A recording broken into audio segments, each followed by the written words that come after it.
Hello friends, कैसे हो आप सभी। आशा आप सभी ठीक होंगे और आपकी पढ़ाई अच्छी चल रही होगी। मैं शैलेश आपके अपने परिवार CNX एकेडमी में आपका स्वागत और अभिनंदन करता हूं। फ्रेंड्स, जैसा कि फ्रेंड्स आप सभी जान रहे हैं, यह BSSC इंटरमीडिएट का प्रैक्टिस सेट चल रहा है रुक्मिणी पब्लिकेशन का।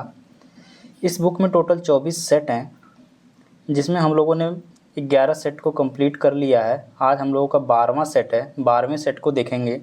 इस परीक्षा में टोटल 150 प्रश्न पूछे जाते हैं, जिसमें 50 GS के प्रश्न होते हैं, 50 रीजनिंग के, 25 साइंस के और 25 मैथ के। हम लोग इस वीडियो में 50 GS और स्टैटिक के प्रश्न को कंप्लीट करते हैं। इससे पहले हम लोगों ने 11 सेट देख चुका है। आज मेरा 12वां सेट है। ठीक है फ्रेंड्स, देखते हैं आज का हम लोगों का यह पहला प्रश्न। 1986 में राजीव गांधी की सरकार ने लोकतंत्र के लिए पंचायती राज संस्थाओं को पुनरुद्धार और विकास पर एक समिति की नियुक्ति की। समिति की नियुक्ति किसकी अध्यक्षता में की थी? बताइए फ्रेंड्स, इसका करेक्ट आंसर क्या होगा?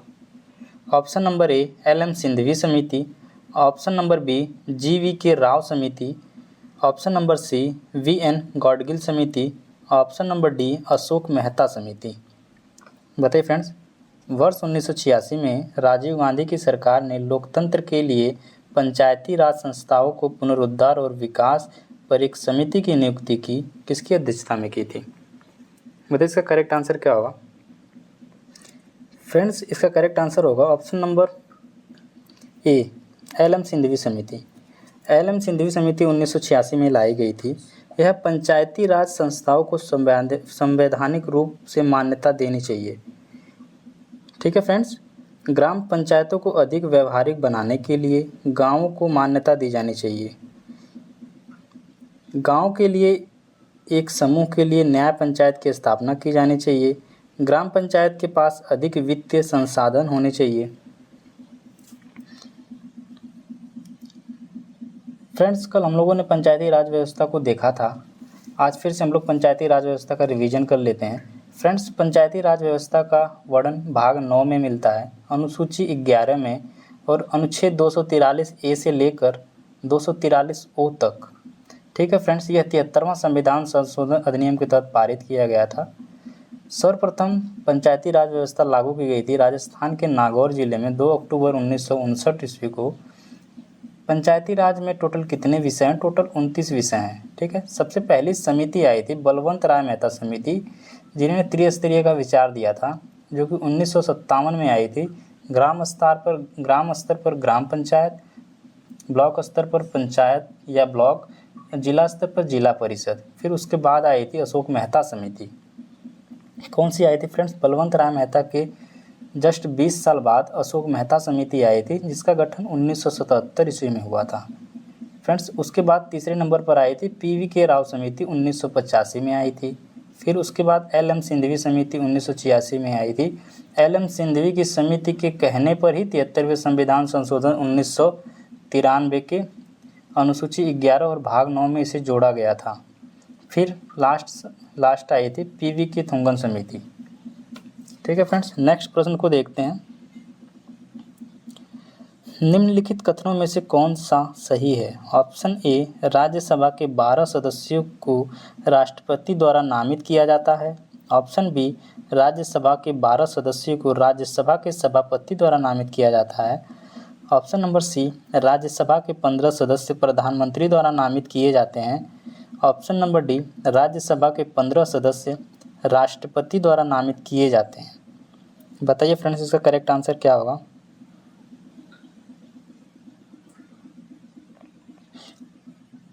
फ्रेंड्स, इसका करेक्ट आंसर होगा ऑप्शन नंबर ए, राज्यसभा के 12 सदस्य को राष्ट्रपति द्वारा नामित किया जाता है। जो 12 सदस्य होते हैं फ्रेंड्स, यह कला से, साहित्य से, विज्ञान से, समाज से संबंधित विशेष ज्ञान या व्यवहारिक अनुभव वाले व्यक्तियों को चुना जाता है। फ्रेंड्स, राज्यसभा का वर्णन किस अनुच्छेद में दिया गया, आप लोग बताइएगा। और फ्रेंड्स, इसमें अधिकतम सीटों की संख्या कितनी होती है? राज्यसभा में अधिकतम सीटों की संख्या कितनी होती है? फ्रेंड्स, 250 निर्धारित की गई है। वर्तमान समय में राज्यसभा में कितने सदस्य हैं? 245 सदस्य हैं। राज्यसभा में जो कि 225 सदस्य राज्यों का प्रतिनिधित्व करते हैं, 8 संघ राज्य क्षेत्र का प्रतिनिधित्व करते हैं, 12 सदस्यों को राष्ट्रपति द्वारा मनोनीत किया जाता है। चलिए नेक्स्ट प्रश्न को देखते हैं।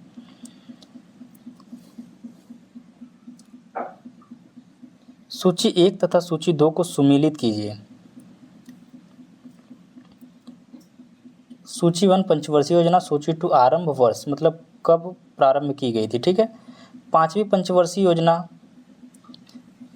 कब शुरू की गई थी, द्वितीय पंचवर्षीय योजना कब, 8वीं पंचवर्षीय योजना कब, 7वीं पंचवर्षीय योजना कब।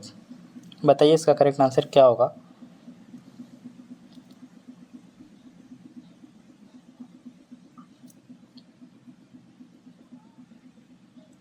फ्रेंड्स इसका करेक्ट आंसर होगा ऑप्शन नंबर बी। फ्रेंड जो 5वीं पंचवर्षीय योजना थी वह 1974 में शुरू की गई। ठीक है, और जो द्वितीय पंचवर्षीय योजना वह 1956 में, और तृतीय पंचवर्षीय योजना जो 8वीं पंचवर्षीय योजना थी वह 1992 में, और 7वीं पंचवर्षीय योजना 1985 में शुरू की गई थी। ठीक है फ्रेंड्स, क्या नाम, द्वितीय पंचवर्षीय योजना को अप्रैल 1956 में प्रारंभ किया गया। द्वितीय पंचवर्षीय योजना को अप्रैल 1956 में प्रारंभ किया गया और इसका मुख्य उद्देश्य था समाजवादी समाज की स्थापना करना।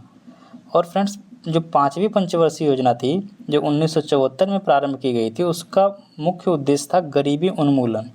जो 5वीं पंचवर्षीय योजना थी इसका कार्यकाल 1974 से 1979 होना चाहिए था, ये 1979 में न होकर के 1978 में समाप्त हो गई थी। इंदिरा गांधी की सरकार गिर जाती है, जनता पार्टी की सरकार बनती है मोरारजी देसाई की।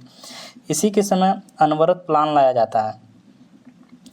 जो 7वीं पंचवर्षीय योजना को वर्ष 1985 में प्रारंभ किया गया और इसका मुख्य उद्देश्य था समग्र रूप से उत्पादकता को बढ़ावा देना और रोजगार के अधिक अवसर प्रदान करना।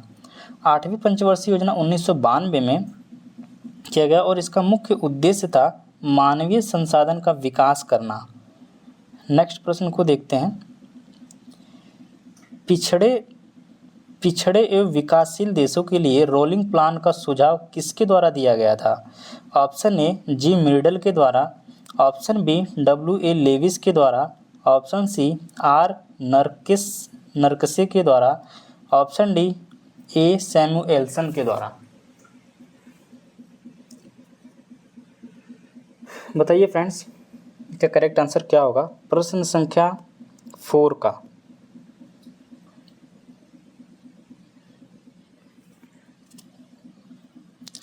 प्रश्न संख्या 4 का करेक्ट आंसर क्या होगा? फ्रेंड्स इसका ऑप्शन करेक्ट आंसर होगा option number A G Myrdal. ठीक है फ्रेंड्स,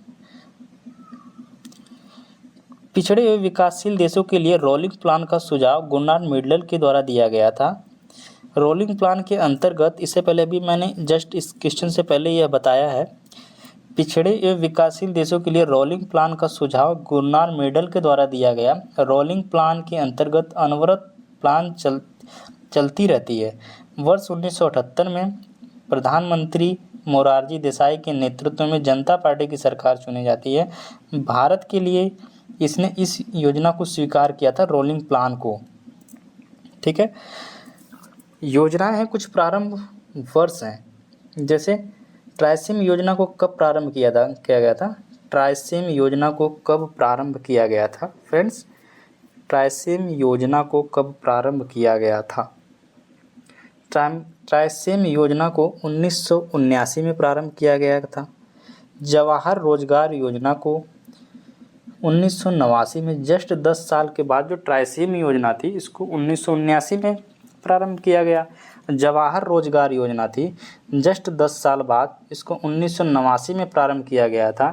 फिर उसके जस्ट 4 साल बाद प्रधानमंत्री रोजगार योजना आई थी 1993 में।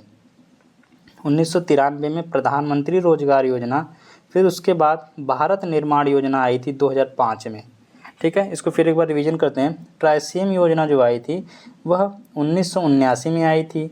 फिर उसके बाद रोजगार योजना आई, जवाहर रोजगार योजना 1989 में, फिर उसके बाद प्रधानमंत्री रोजगार योजना आई थी 4 साल बाद जो कि 1993 में, फिर उसके बाद प्रधानमंत्री निर्माण योजना 2005 में आई थी। ठीक है, चलिए देखते हैं नेक्स्ट प्रश्न को। निम्नलिखित में से किस लोक नृत्य का संबंध असम राज्य से नहीं है? Option number A Nat Puja, option number B Chogli, option number C Bihu, option number D Badhai. बताइए इसका करेक्ट आंसर क्या होगा। फ्रेंड्स, वीडियो अच्छी लगे तो चैनल को शेयर, सब्सक्राइब और लाइक ज़रूर करें। ठीक है, इसका करेक्ट आंसर क्या होगा फ्रेंड्स बताइएगा। निम्नलिखित में से किस लोक नृत्य का संबंध असम राज्य से नहीं है? फ्रेंड्स, नट पूजा, चोंगली, बिहू ये सभी असम के हैं। जो ऑप्शन नंबर डी है यह बधाई, यह असम राज्य का नहीं है। यह बुंदेलखंड का लोक नृत्य है जो खुशी के अवसर पर मनाया जाने वाला त्यौहार है। नट पूजा, चोंगली, बिहू यह असम राज्य के लोक नृत्य हैं और जो ये बधाई है, बधाई बुंदेलखंड में खुशी के अवसर पर मनाया जाने वाला लोक नृत्य है। फ्रेंड्स, बात करते हैं झारखंड की। झारखंड में 4-5 लोक नृत्य हैं जो हमेशा परीक्षा में रिपीट होते हैं, जैसे छऊ, सरहुल, कर्मा, विदेशिया, जट जाटिन। कौन से फ्रेंड्स? छऊ, सरहुल, कर्मा, विदेशिया, जट जाटिन। छऊ, सरहुल, कर्मा, विदेशिया, जट जाटिन यह झारखंड के लोक नृत्य हैं। फ्रेंड्स, उत्तराखंड के भी कुछ लोक नृत्य हैं जैसे चपादी, गढ़वाली, ये उत्तराखंड के लोक नृत्य हैं। फ्रेंड्स, जो महाराष्ट्र के लोक नृत्य हैं, महाराष्ट्र का लोक नृत्य है तमाशा, लावड़ी।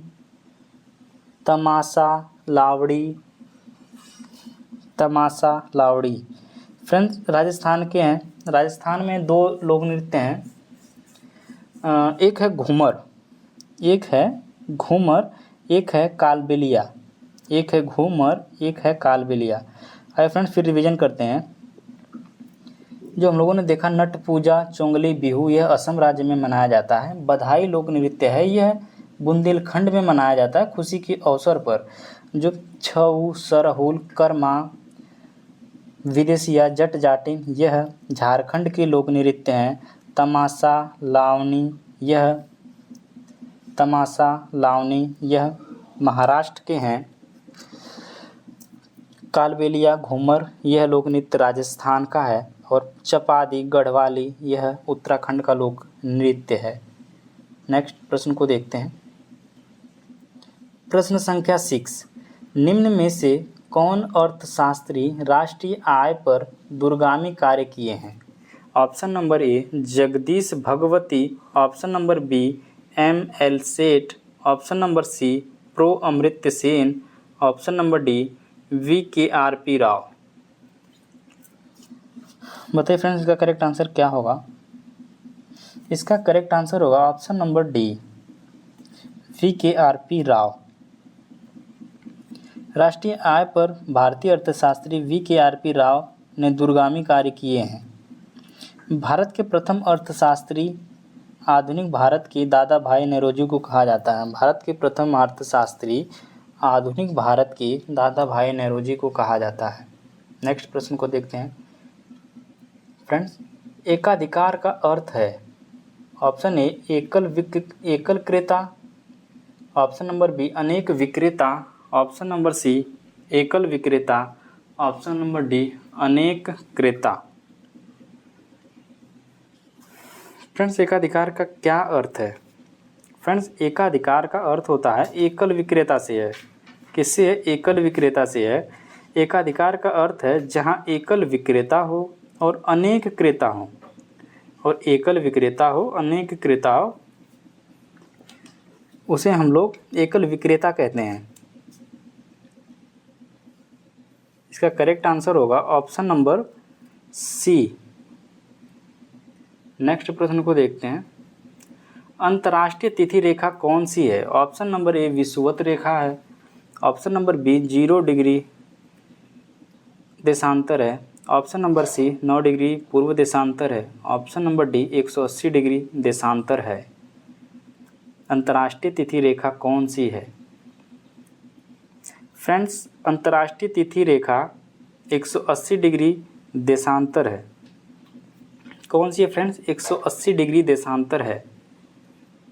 कोणार्क मंदिर के देवता हैं? ऑप्शन नंबर ए सूर्य हैं, ऑप्शन नंबर बी शिव हैं, ऑप्शन नंबर सी कृष्ण है, ऑप्शन नंबर डी ब्रह्मा है। बताइए फ्रेंड्स इसका करेक्ट आंसर क्या होगा? कोणार्क मंदिर के देवता हैं, सूर्य हैं, शिव हैं, कृष्ण हैं, ब्रह्मा हैं। फ्रेंड्स बताइएगा इसका आंसर क्या होगा 9th का। फ्रेंड्स कोणार्क जो मंदिर है यह मंदिर सूर्य को समर्पित है। यह मंदिर उड़ीसा में स्थित है। कहाँ पे है? यह मंदिर उड़ीसा में स्थित है। मार्तंड का सूर्य मंदिर कहाँ पर स्थित है? बात करते हैं मार्तंड का सूर्य मंदिर कहाँ पर स्थित है। फ्रेंड्स मार्तंड का सूर्य मंदिर कश्मीर में स्थित है। मार्तंड का सूर्य मंदिर कश्मीर में है। कोणार्क का सूर्य मंदिर उड़ीसा में है। मोढेरा का सूर्य मंदिर गुजरात में है। मोढेरा का सूर्य मंदिर गुजरात में है। मोढेरा का सूर्य मंदिर गुजरात में है।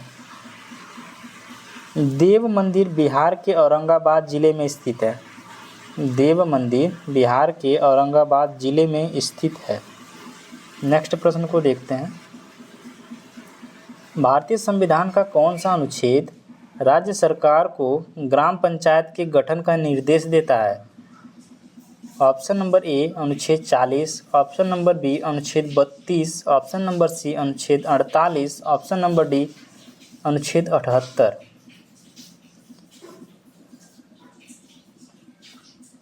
इसका करेक्ट आंसर क्या होगा फ्रेंड्स? फ्रेंड्स इसका करेक्ट आंसर होगा ऑप्शन नंबर ए अनुच्छेद 40। इससे पहले भी मैंने इस प्रश्न को एक्सप्लेन किया था डिटेल्स में। भारतीय संविधान का अनुच्छेद 40 राज्य सरकार को ग्राम पंचायत के गठन का निर्देश देता है। भारतीय संविधान के अनुच्छेद 40 को गांधीवादी दर्शन माना जाता है। अनुच्छेद 40 को गांधीवादी दर्शन माना जाता है। फ्रेंड्स अनुच्छेद 40 को राज्य सरकार को ग्राम पंचायत के गठन का निर्देश देता है। राज्य सरकार को ग्राम पंचायत के गठन का निर्देश देता है। गांधी जी के राम राज्य ग्राम स्वराज की अवधारणा अनुच्छेद 40 में निहित है। 73वां संविधान संशोधन अधिनियम 1992 के द्वारा पंचायती राज को वैधानिक दर्जा दिया गया था। वैधानिक दर्जा दिया गया था जो कि 11वीं अनुसूची जोड़ी गई जो पंचायती राज से संबंधित है। 11वीं अनुसूची में 29 विषय को शामिल किया गया है। 11वीं अनुसूची में टोटल 29 विषय को शामिल किया गया है। नेक्स्ट प्रश्न को देखते हैं हम लोग। अवध राज्य को किसने ब्रिटिश भारत राज्य में विलय किया था? अवध राज्य को किसने ब्रिटिश भारत राज्य में विलय किया? Option A Warren Hastings, option number B lord Wellesley, option number C lord Dalhousie, option number D lord Curzon. Awadh राज्य को किसने ब्रिटिश भारत राज्य में विलय किया था? बताइएगा इसका करेक्ट आंसर क्या होगा? फ्रेंड्स इसका करेक्ट आंसर होगा option number C lord Dalhousie. Awadh राज्य को लॉर्ड डलहौजी ने ब्रिटिश भारत राज्य में विलय किया। अवध राज्य को 1856 में कुशासन के आधार पर आरोप लगाकर इसका विलय कर लिया गया था। ठीक है, लॉर्ड डलहौजी ने अवध राज्य को दुधारू गाय और चेरी की संज्ञा दी थी।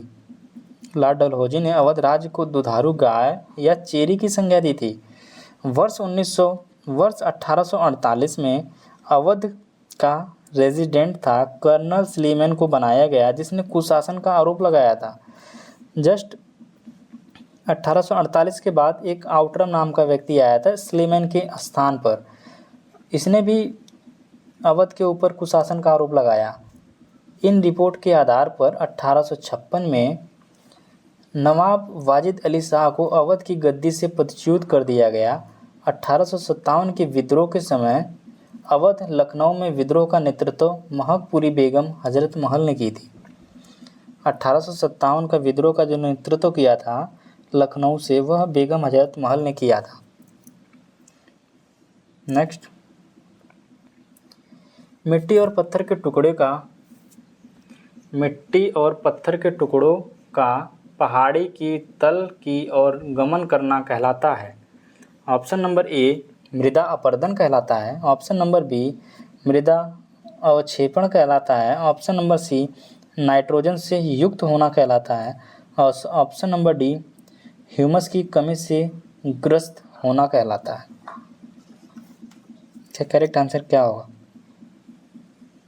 फ्रेंड्स, इसका करेक्ट आंसर होगा ऑप्शन नंबर ए मृदा अपरदन। मिट्टी और पत्थर के टुकड़ों का पहाड़ी की तल की ओर गमन करना मृदा अपरदन कहलाता है। मृदा की कुछ मिट्टियां ही उपजाऊ होती हैं जो अपरदन के कारण नष्ट हो जाती हैं। नेक्स्ट,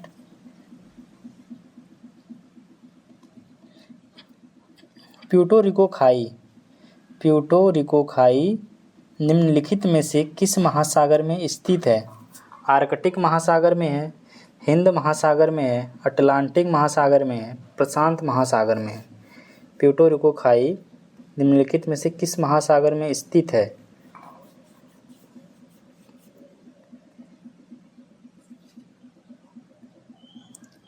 फ्रेंड्स, प्यूर्टो रिको खाई अटलांटिक महासागर में स्थित है। प्यूर्टो रिको खाई की जो गहराई है 8,392 मीटर है। फ्रेंड्स, कुछ गर्त हैं जो जैसे मेरियाना गर्त, टोंगा गर्त, मिडनाओ गर्त, मेरियाना गर्त, टोंगा गर्त और मिडनाओ गर्त प्रशांत महासागर में स्थित है। मेरियाना गर्त, मिडनाओ गर्त और टोंगा गर्त प्रशांत महासागर में स्थित है। और रोमसे दक्षिण अटलांटिक महासागर में स्थित है। और सुंडा गर्त पूर्वी हिंद महासागर जावा द्वीप में स्थित है। फ्रेंड्स, फिर से देखते हैं। मेरियाना गर्त, मिडनाओ गर्त और टोंगा गर्त प्रशांत महासागर में स्थित है। रोमसे दक्षिण अटलांटिक महासागर में है और सुंडा पूर्वी हिंद महासागर में स्थित है। नेक्स्ट प्रश्न को देखते हैं। बुशवेल्ड घास स्थल कहाँ पाए जाते हैं? ऑप्शन ए न्यूजीलैंड में पाए जाते हैं। ऑप्शन नंबर बी अर्जेंटीना में पाए जाते हैं। ऑप्शन नंबर सी दक्षिण अफ्रीका में पाए जाते हैं। ऑप्शन नंबर डी ऑस्ट्रेलिया में पाए जाते हैं। बुशवेल्ड घास स्थल कहाँ पाए जाते हैं? 14 का। फ्रेंड्स, इसका करेक्ट आंसर होगा ऑप्शन नंबर सी दक्षिण अफ्रीका में पाए जाते हैं। सूर्य से दूरी के अनुसार सबसे अंतिम ग्रह कौन सा है? ऑप्शन नंबर ए बुध ग्रह है। ऑप्शन नंबर बी शुक्र है। ऑप्शन नंबर सी नेपच्यून है। ऑप्शन नंबर डी शनि है। बताइएगा इसका करेक्ट आंसर क्या होगा? फ्रेंड्स, इसका करेक्ट आंसर होगा ऑप्शन नंबर सी सूर्य से दूरी के अनुसार सबसे अंतिम ग्रह ही नेपच्यून है। वरुण ग्रह की खोज जर्मन के खगोल शास्त्री जोहान गाले ने 1846 ईस्वी में किया था। वरुण ग्रह की खोज जर्मन के खगोलशास्त्री हुआ करते थे जोहान गाले ने 1846 में किया था। फ्रेंड्स, जो वरुण ग्रह है उसका रंग कैसा है? वरुण ग्रह का रंग कैसा है? फ्रेंड्स, वरुण जो ग्रह है उसका रंग हरा है। कैसा है? हरा है। वरुण ग्रह के चारों ओर अति संवेदनशील मीथेन का बादल छाया हुआ होता है। जो वरुण ग्रह होता है उसके चारों ओर मीथेन गैस का बादल छाया हुआ होता है। वरुण का प्रमुख उपग्रह है ट्रिट्रान। वरुण का प्रमुख उपग्रह है ट्रिट्रान। पृथ्वी एकमात्र ग्रह है जिस पर जीवन संभव है। पृथ्वी ही एकमात्र ग्रह है जिस पर जीवन संभव है। पृथ्वी अपने अक्ष पर कितनी डिग्री झुकी हुई है? फ्रेंड्स, पृथ्वी अपने अक्ष पर कितनी डिग्री झुकी हुई है? इसका आप लोग कमेंट में आंसर देना। नेक्स्ट प्रश्न को देखते हैं। निम्नलिखित में से किस खिलाड़ी ने कभी भी ओलंपिक पदक नहीं जीता है? Option A Sania Mirza. Option number B Gagan Narang. Option number C Vijay Kumar. Option number D Vijender Singh. 16 का करेक्ट आंसर क्या होगा?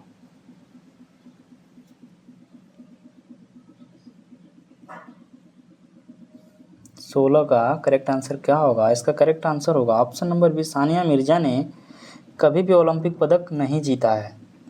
गगन नारंग ने वर्ष 2012 में लंदन ओलंपिक में कांस्य पद निशानेबाजी में जीता था। जो यह है Gagan Narang, option number C B, इन्होंने लंदन में ओलंपिक में कांस्य पदक निशानेबाजी में जीता था, जो कि 2012 में जीता था। और विजय कुमार हैं, विजय कुमार ने दक्षिण भारतीय फिल्म अभिनेता हैं। और ये विजेंद्र सिंह को वर्ष 2008 में बीजिंग ओलंपिक में कांस्य पदक बॉक्सिंग में जीता था। किस में जीता था? बॉक्सिंग में जीता था विजेंद्र सिंह ने। और गगन नारंग ने जीता था निशानेबाजी में कांस्य पदक 2012 में, और विजेंद्र ने 2008 में जीता था। ठीक है, देखते हैं नेक्स्ट प्रश्न को। मौर्य वंश का अंतिम शासक कौन था? ऑप्शन नंबर ए अशोक था, ऑप्शन नंबर बी बिंदुसार था, ऑप्शन नंबर सी उपगुप्त था, ऑप्शन नंबर डी बृहद्रथ था। बृहद्रथ। फ्रेंड्स, मौर्य वंश का अंतिम शासक कौन था?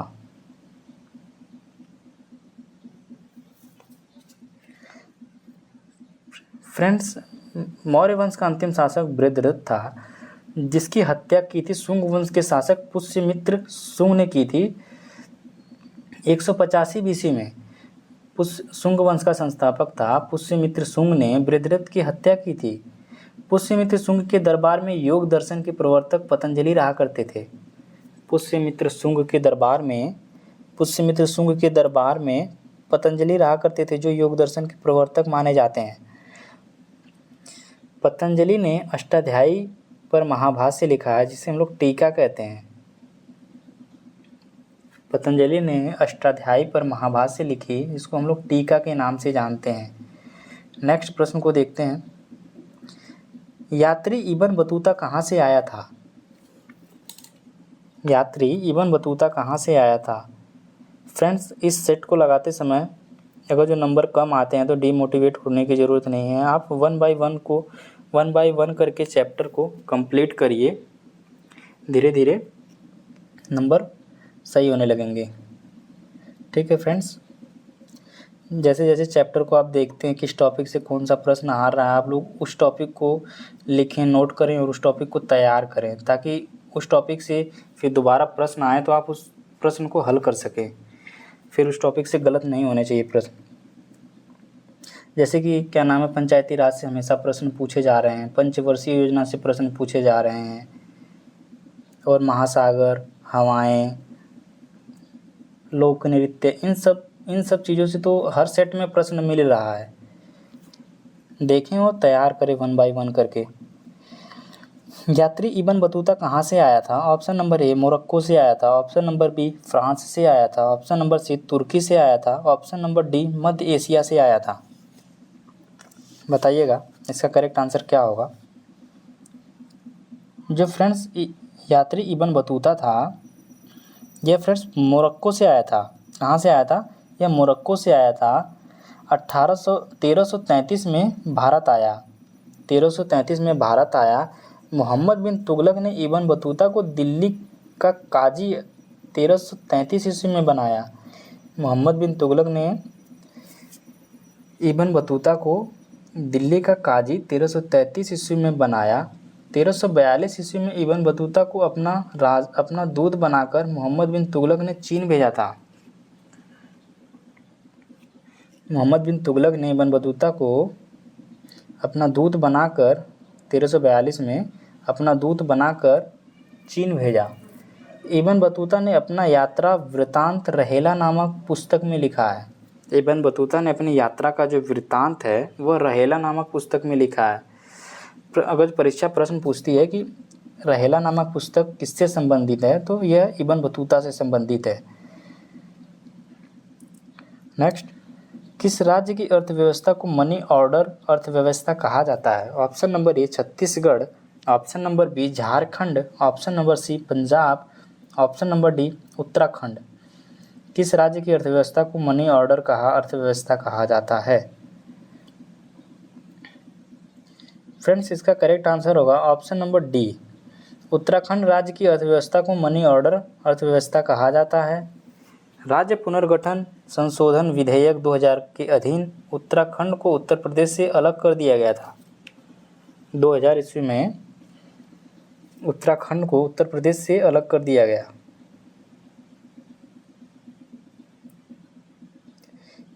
किस राज्य की अर्थव्यवस्था को मनी ऑर्डर अर्थव्यवस्था कहा जाता है? फ्रेंड्स ये प्रश्न हम लोगों ने देख लिया। नेक्स्ट प्रश्न को देखते हैं। म्यांमार की प्रमुख धर्म कौन सा है? म्यांमार का प्रमुख धर्म कौन सा है? इस्लाम धर्म है, जैन धर्म है, ईसाई धर्म है, बौद्ध धर्म है। म्यांमार का प्रमुख धर्म कौन सा है? फ्रेंड्स म्यांमार का प्रमुख धर्म बौद्ध धर्म है।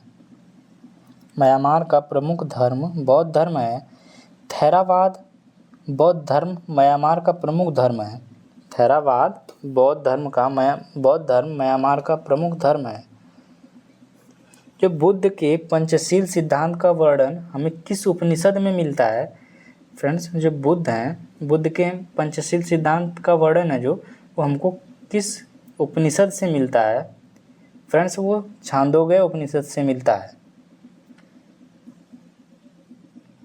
नेक्स्ट, अमीर खुसरो एक थे, कवि थे, इतिहासकार थे, संगीतज्ञ थे या तीनों थे?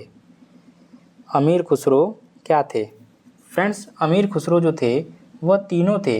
वह कवि भी थे, इतिहासकार भी थे और संगीतज्ञ भी थे। उन्हें तूती-ए-हिंद का उपनाम दिया जाता है। उन्हें तूती-ए-हिंद के नाम से भी जाना जाता है।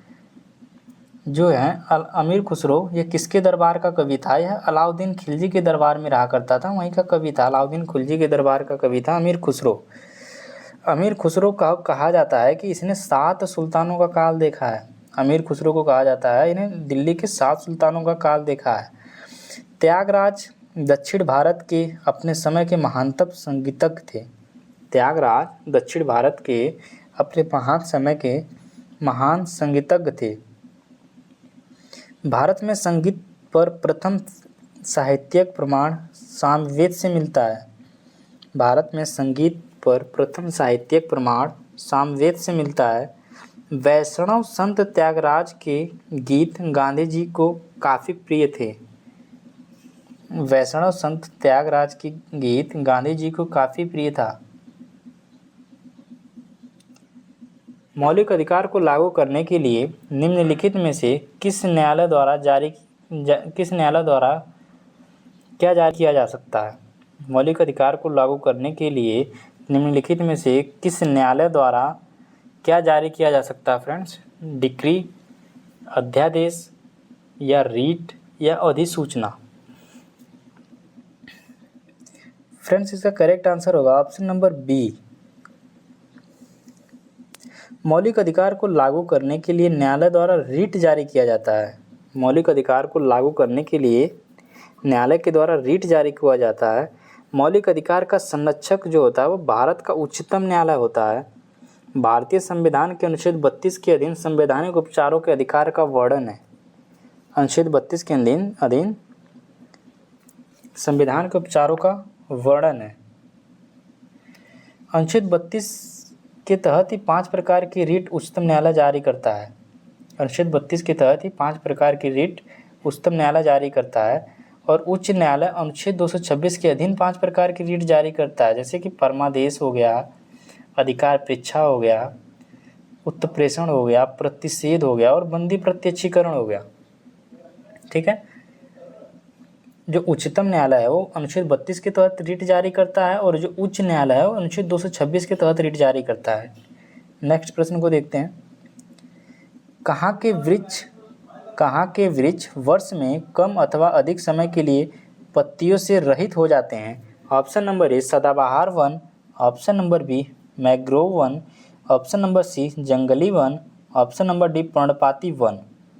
बताइएगा इसका करेक्ट आंसर क्या होगा। कहाँ के वृक्ष वर्ष में कम अथवा अधिक समय के लिए पत्तियों से रहित हो जाते हैं? पर्णपाती वन। फ्रेंड्स इसका करेक्ट आंसर होगा पर्णपाती वन वृक्ष वर्ष में कम अथवा अधिक समय के लिए पत्तियों से रहित हो जाते हैं। पर्णपाती वन जो होते हैं वो पर्णपाती वन को हम लोग पतझड़ वन भी कहते हैं। पर्णपाती वन को हम लोग पतझड़ वन भी कहते हैं। भारत में अधिक पर्णपाती वन पाए जाते हैं। इस प्रकार के वन भारत में सबसे अधिक पाए जाते हैं। शीशम हो गया, पीपल हो गया, बरगद हो गया आदि ही पर्णपाती वन के उदाहरण हैं। शीशम, पीपल, बरगद पर्णपाती वन के उदाहरण हैं। मैंग्रोव वन सुंदरवन डेल्टा में पाया जाता है। सदाबहार वन के पत्ते कभी नहीं गिरते हैं, पूर्णतः एक साथ रहते हैं।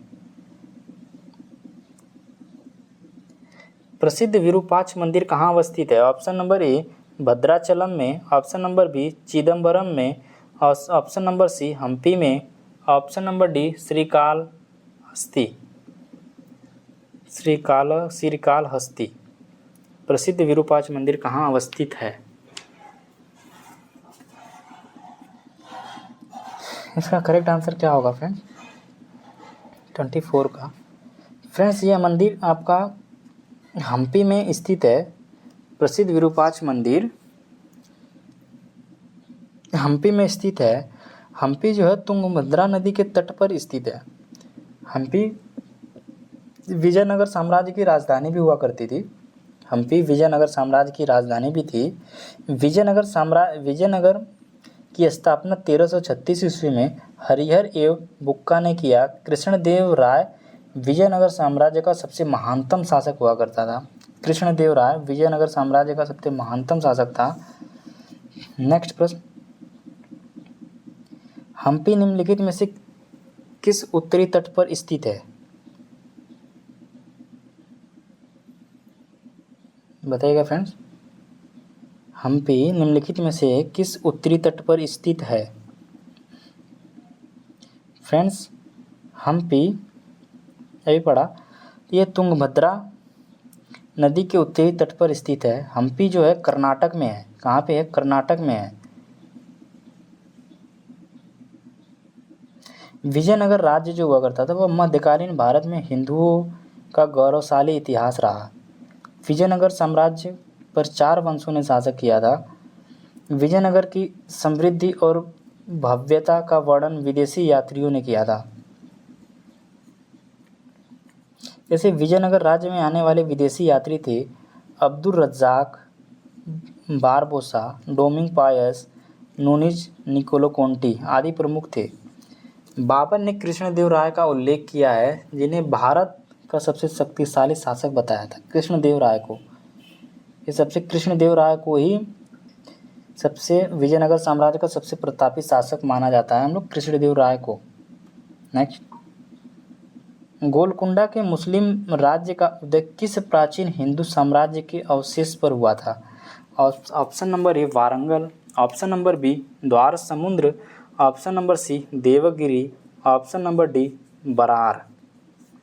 गोलकुंडा के मुस्लिम राज्य का उदय किस प्राचीन हिंदू साम्राज्य के अवशेष पर हुआ था?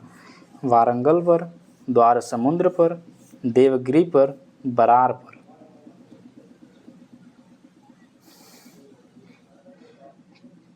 फ्रेंड्स इसका करेक्ट आंसर होगा ऑप्शन नंबर ए,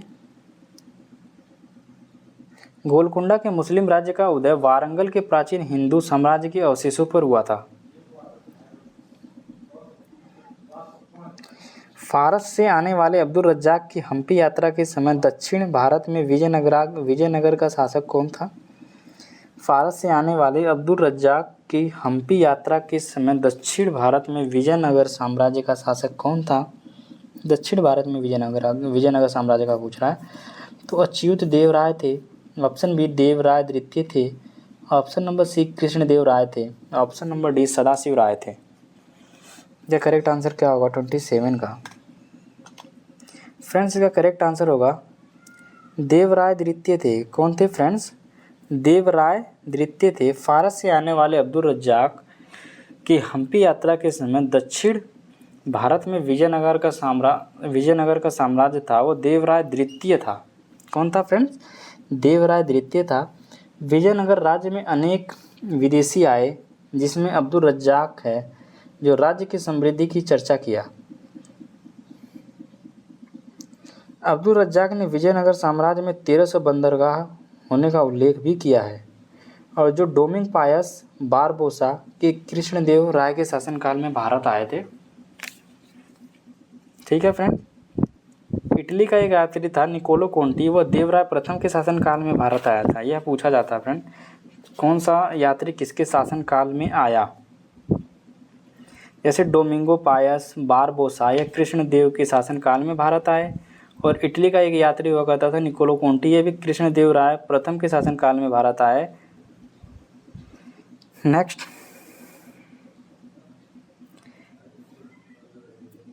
वेद शब्द का अर्थ है।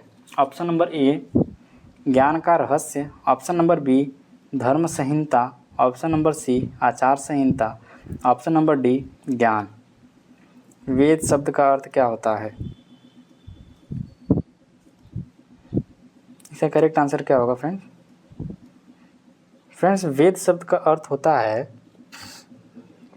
ज्ञान। ऑप्शन नंबर ए। फ्रेंड्स, वेद कितने हैं? वेद हमारे पास 4 हैं, ऋग्वेद, यजुर्वेद, सामवेद, अथर्ववेद। तिरुकुराल को 5वां वेद कहा जाता है। एक तिरुकुराल है, उसको हम लोग 5वें वेद के नाम से भी जानते हैं। तिरुकुराल को 5वां वेद कहा जाता है। तिरुकुराल दक्षिण भारत का वेद है। उपनिषद का अर्थ क्या होता है फ्रेंड्स? उपनिषद का अर्थ क्या होता है? फ्रेंड, उपनिषद का अर्थ होता है निष्ठापूर्वक पास बैठना। नेक्स्ट प्रश्न 29। सांभर लवण झील कहाँ स्थित है? सांभर लवण झील कहाँ स्थित है? Option number A Himachal Pradesh, option number B Karnataka, option number C Madhya Pradesh, option number D Rajasthan. Friends, जो सांभर झील है यह राजस्थान में स्थित है। कहाँ पे है? सांभर झील राजस्थान में स्थित है। सांभर झील भारत की सबसे बड़ी खारे पानी की झील है। सांभर झील भारत की सबसे बड़ी खारे पानी की झील है। डल वुलर झील जम्मू कश्मीर केंद्र शासित प्रदेश में स्थित है। डल और वुलर झील ये जम्मू कश्मीर में स्थित है। फ्रेंड्स, सुकना झील कहाँ पे है? सुकना झील।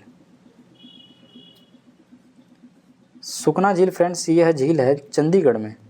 सुकना झील चंडीगढ़ में है। अनुपम झील कहाँ है? अनुपम झील बिहार में कैमूर वन्यजीव अभयारण्य में स्थित है। नेक्स्ट, भारत में सबसे पहली रेलगाड़ी कब चलाई गई थी? 1948 में चलाई गई थी। ऑप्शन नंबर बी 1853 में चलाई गई थी। ऑप्शन नंबर सी 1875 में चलाई गई थी। ऑप्शन नंबर डी 1880 में चलाई गई थी। भारत में सबसे पहली रेलगाड़ी कब चलाई गई थी? फ्रेंड्स, ये 1853 में चलाई गई थी। 1853 में चलाई गई थी। 16 अप्रैल 1853 ईस्वी को भारत और बॉम्बे और थाने के बीच रेलगाड़ी 34 किलोमीटर चलाई गई। ये रेलगाड़ी 34 किलोमीटर चलाई गई थी। ठीक है। लॉर्ड डलहौजी के समय में भारत में रेल का परिचालन शुरू हुआ था। लॉर्ड डलहौजी के शासनकाल में ही रेल का प्रचालन शुरू हुआ। रेलवे बोर्ड की स्थापना 1905 में की गई थी। कब की गई थी? 1905 में की गई थी। सबसे अधिक रेलवे का विस्तार लॉर्ड कर्जन के समय में हुआ। नेक्स्ट, निम्नलिखित में से वह कौन सी नदी है? निम्नलिखित में से वह नदी कौन सी है जिसका उद्गम भारतीय क्षेत्र में नहीं है? ऑप्शन ए महानदी है। ऑप्शन नंबर बी ब्रह्मपुत्र नदी है। ऑप्शन नंबर सी रावी है। ऑप्शन नंबर डी चिनाब नदी है। बताइए इसका करेक्ट आंसर क्या होगा फ्रेंड्स? फ्रेंड्स, इसका करेक्ट आंसर होगा ऑप्शन नंबर बी। ब्रह्मपुत्र नदी का उद्गम भारतीय क्षेत्र में नहीं है। ब्रह्मपुत्र नदी तिब्बत के मानसरोवर झील से 80 किलोमीटर की दूरी पर स्थित हिमानी से, जो समुद्र तल से 5150 मीटर की ऊंचाई पर स्थित है। ठीक है। ब्रह्मपुत्र नदी को तिब्बत में सांगपो के नाम से जाना जाता है। ब्रह्मपुत्र नदी को अरुणाचल प्रदेश में दिहांग कहते हैं। ब्रह्मपुत्र नदी को अरुणाचल प्रदेश में दिहांग के नाम से जाना जाता है। ब्रह्मपुत्र नदी की कुल लंबाई 2900 किलोमीटर है, जबकि भारत में 916 किलोमीटर ही बहती है। इसकी कुछ सहायक नदियां हैं दिबांग, लोहित, धनसिरी, सुबानसिरी, पगलादिया, मानस, तीस्ता, संकोश। दिबांग, लोहित, धनसिरी, सुबानसिरी, पगलादिया, मानस, तीस्ता, यह सभी इसकी सहायक नदियां हैं। नेक्स्ट, को स्वतंत्रता आंदोलन की ग्रैंड ओल्ड लेडी कहा जाता है। किसको कहा जाता है फ्रेंड्स? किसको स्वतंत्रता आंदोलन की ग्रैंड ओल्ड लेडी कहा जाता है? Option number A Sarojini Naidu को कहा जाता है। Option number B Aruna Asaf Ali को कहा जाता है। Option number C Usha Mehta को कहा जाता है। Option number D Vijay Lakshmi को कहा जाता है। फ्रेंड्स, इसका करेक्ट आंसर होगा option number B Aruna Asaf Ali को कहा जाता है। नेक्स्ट प्रश्न को देखते हैं। निम्नलिखित में से कौन ताशकंद समझौते से संबंधित है? ताशकंद समझौते से कौन संबंधित है? Option number A Pandit Jawaharlal Nehru. Option number B Lal Bahadur Shastri. Option number C Indira Gandhi. Option number D Morarji Desai. 33 का करेक्ट आंसर क्या होगा जो ताशकंद समझौते से संबंधित है?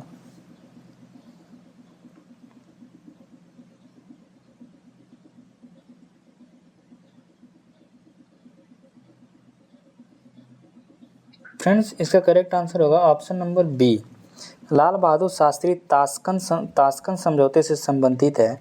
10 जनवरी 1966 को भारत और पाकिस्तान के बीच ये समझौता हुआ था, जिसे हम लोग ताशकंद समझौता के नाम से जानते हैं। नेक्स्ट प्रश्न, जनगणना 2011 के अनुसार जनसंख्या घनत्व का सही अवरोही क्रम किन राज्यों का है? बिहार, बंगाल, केरल। जनगणना 2011 के अनुसार जनसंख्या घनत्व का सही अवरोही क्रम किन राज्य का है? मतलब घटता हुआ क्रम। बिहार का है, बंगाल का है, केरल का है, केरल बिहार बंगाल का है, या केरल बंगाल बिहार का है, या बंगाल बिहार केरल का है। इसका करेक्ट आंसर क्या होगा? फ्रेंड्स, इसका करेक्ट आंसर होगा ऑप्शन नंबर ए सबसे ज़्यादा बिहार में है, फिर उससे कम बंगाल में, फिर उससे कम केरल में है। नेक्स्ट, आमेर महल कहाँ पर स्थित है? ऑप्शन नंबर ए जयपुर में है। ऑप्शन नंबर बी जोधपुर में है। ऑप्शन नंबर सी आगरा में है। ऑप्शन नंबर डी उदयपुर में है। आमेर महल कहाँ पर स्थित है? जयपुर में है, या जोधपुर में है, या आगरा में है, या उदयपुर में है?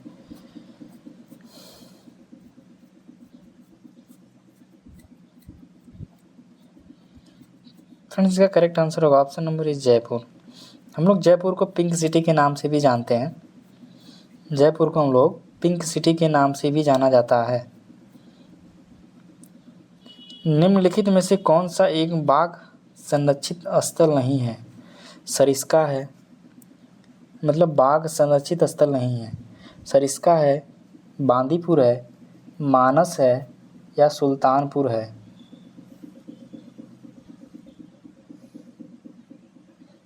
फ्रेंड्स, इसका बताइए इसका करेक्ट आंसर क्या होगा? 36 का फ्रेंड्स, इसका करेक्ट आंसर होगा ऑप्शन नंबर डी सुल्तानपुर नहीं है। बाकी सभी बाघ से संरक्षित हैं। सरिस्का, बांदीपुर, मानस ये बाघ से संबंधित है, यह नहीं है। जुलाई 2023 में इसरो ने PSLV C56 रॉकेट से किस देश के 7 उपग्रहों को सफलतापूर्वक प्रक्षेपित किया था? Option number A Singapore. Option number B Britain. Option number C संयुक्त अरब अमीरात। Option number D Canada.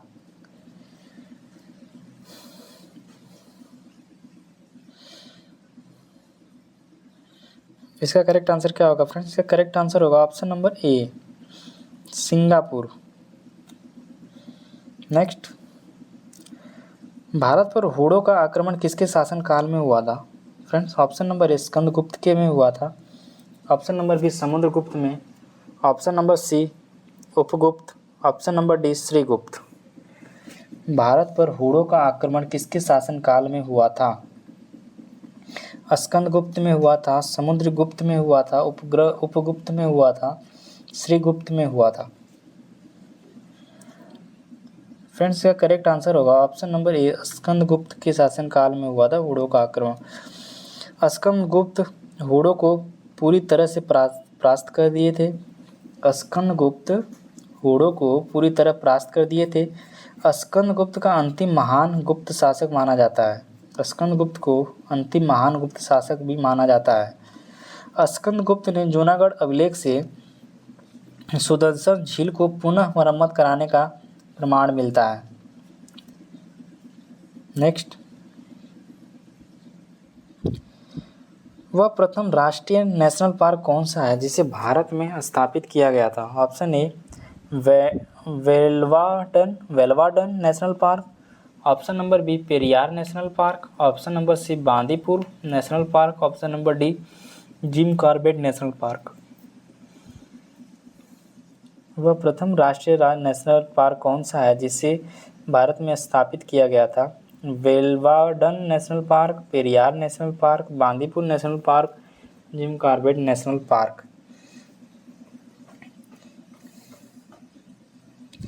Friends, इसका करेक्ट आंसर होगा option number B, Jim Corbett national park को भारत में स्थापित किया गया था। फ्रेंड्स, 1936 में इसे स्थापित किया गया था। और जिम कॉर्बेट नेशनल पार्क कहाँ पर स्थित है? जिम कॉर्बेट नेशनल पार्क यह उत्तराखंड में स्थित है। उत्तराखंड में स्थित है।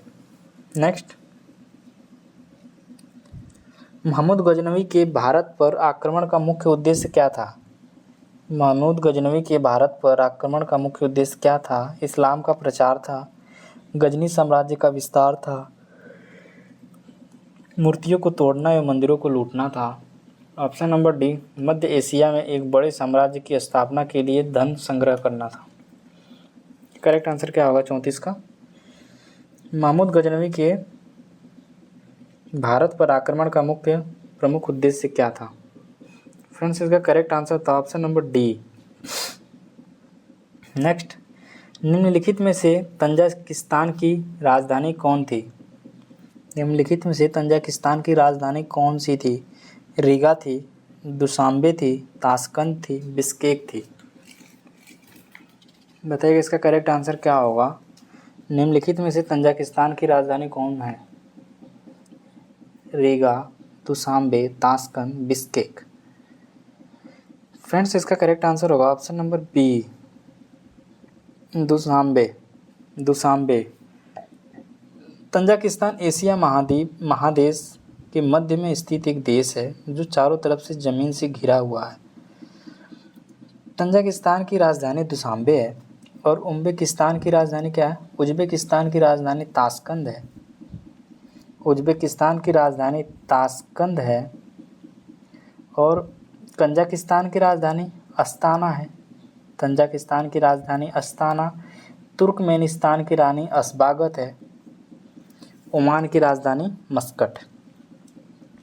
तंजाकिस्तान की राजधानी दुशांबे, उज़्बेकिस्तान की राजधानी ताशकंद, कजाकिस्तान की राजधानी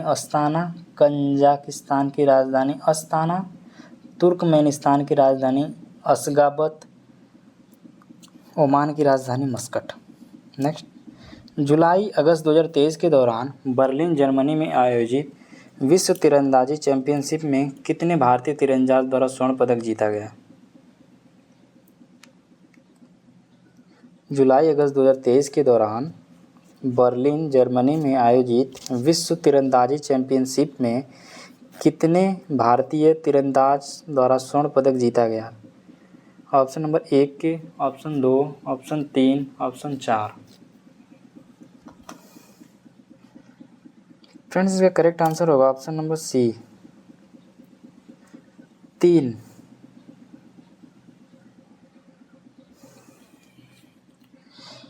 अंग्रेजों द्वारा सर्वप्रथम कहवा बागान लगाए गए थे? चिकमंगलूर जनपद में। ऑप्शन नंबर बी, कुर्ग जनपद में। ऑप्शन नंबर सी, नीलगिरी जनपद में। ऑप्शन नंबर डी, वायनाड जनपद में। अंग्रेजों द्वारा सर्वप्रथम कहवा बागान लगाए गए थे। कहाँ पे लगाए थे? चिकमंगलूर जनपद में, कुर्ग जनपद में, नीलगिरी जनपद में, वायनाड जनपद में।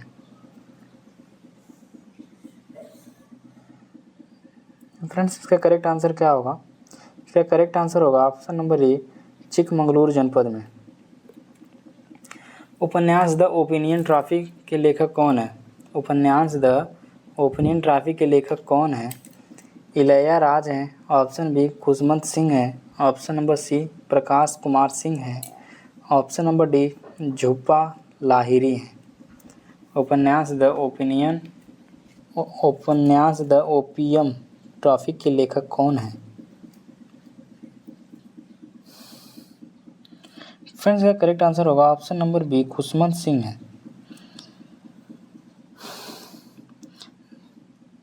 द शील्ड कोविशील्ड पुस्तक के लेखक कौन है? द शील्ड कोविशील्ड पुस्तक के लेखक कौन है? प्रकाश कुमार सिंह है। हाफ ए लाइफ पुस्तक के लेखक कौन है? वी.एस. नायपाल है। हाफ ए लाइफ पुस्तक के लेखक कौन है? वी.एस. नायपाल है। नेक्स्ट, निम्नलिखित में से कौन लोकसभा के प्रथम अध्यक्ष स्पीकर थे? Option number A M.A. Ayyangar, option number B G V. Mavalankar, option number C Sardar Hukam Singh, option number D N. Sanjiva Reddy. निम्नलिखित में से कौन लोकसभा के प्रथम अध्यक्ष स्पीकर थे?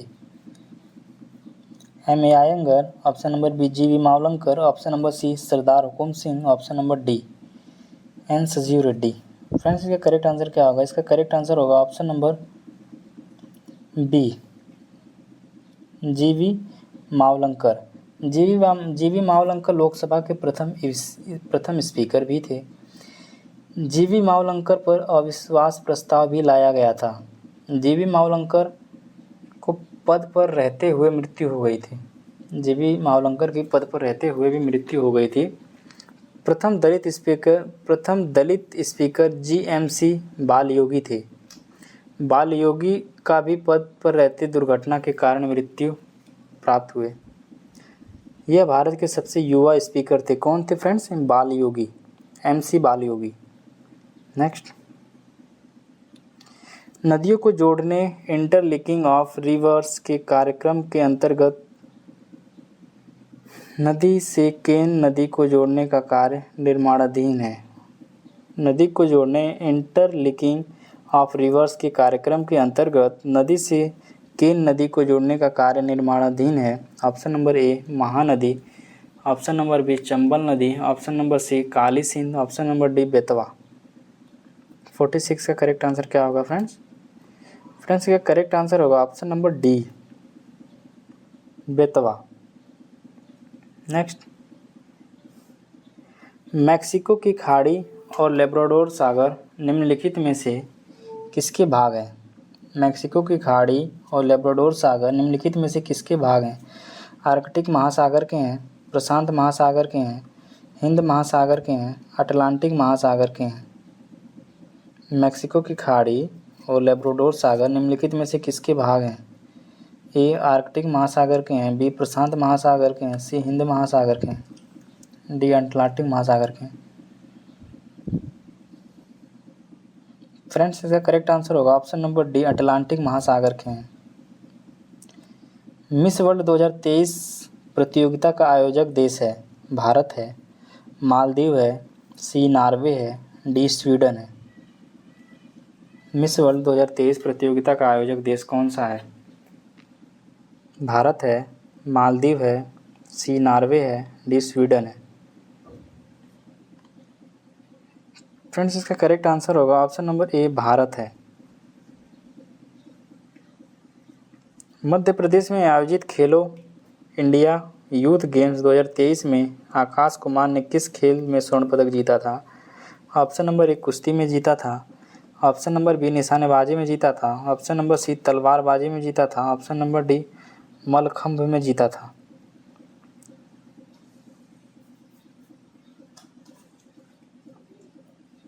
फ्रेंड्स इसका करेक्ट आंसर होगा ऑप्शन नंबर सी तलवारबाजी में जीता था।